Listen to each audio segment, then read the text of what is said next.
दोस्तों, जन्म और मृत्यु दो ऐसे सत्य है जिन्हें चाहकर भी कोई बदल नहीं सकता। न कोई किसी के जन्म का समय बदल सकता है और न ही किसी को उसकी मौत से बचा सकता है। और इसी बात को साबित करने के लिए आज हम आपको एक ऐसी कहानी सुनाएंगे कि आप भी ये बोल उठेंगे कि मृत्यु का समय और जगह कोई नहीं बदल सकता। दरअसल एक बार भगवान विष्णु गरुड़ पर बैठे शिव जी से मिलने जा रहे थे। कैलाश पहुंचकर विष्णु जी भगवान शिव से मिलने चले गए और गरुड़ को द्वार पर ही रुकने को बोलने गए। अपने स्वामी की बात मानकर गरुड़ देव द्वार पर ही रुक गए। तभी उनका ध्यान वहां बैठी एक छोटी सी चिड़िया पर गया। वो चिड़िया देखने में जितनी सुंदर थी उतनी ही चंचल भी। उसकी हरकतें बार बार गरुड़ देव का ध्यान अपनी ओर खींच रही थी। गरुड़ देव उसकी तरफ देखते हुए मुस्कुरा ही रहे थे कि तभी वहां यमराज आ गए। अंदर जाने से पहले वो कुछ देर द्वार पर रुके और बहुत ही अजीब तरह से उस चिड़िया को घूरने लगे। गरुड़ समझ गए कि यमदेव उस चिड़िया को इतने आश्चर्य से देख रहे हैं, मतलब इसका अंत पास ही है। लगता है कैलाश से वापस जाते समय वो इसे यमलोक ले जाएंगे।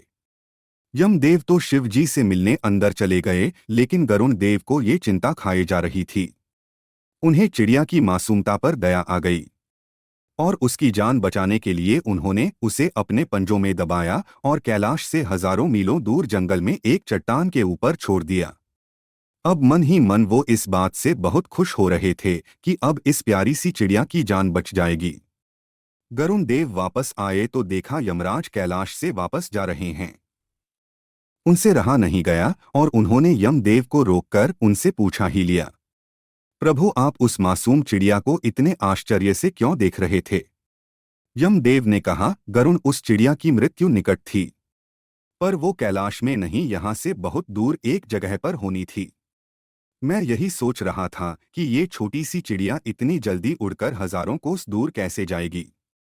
पर अब वो यहाँ नहीं है, इसका मतलब वो वहां पहुंच चुकी है जहां उसकी मृत्यु होनी थी, और अब तक उसकी मृत्यु हो भी चुकी होगी।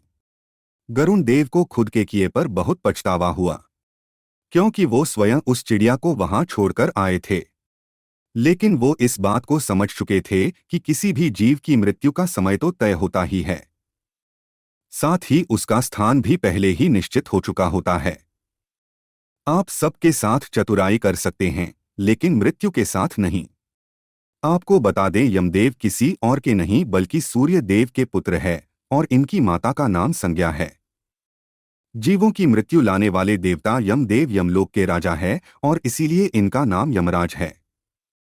वैसे क्या आपको पता है, यमदेव को दक्षिण दिशा का दिक्पाल भी कहा जाता है, यानी कि दक्षिण दिशा की देख रेख की जिम्मेदारी भी इन्हीं के पास है।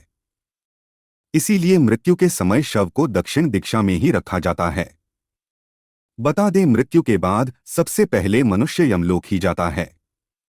इसके बाद वहां पर चित्रगुप्त उस प्राणी के कर्मों का हिसाब करते हैं।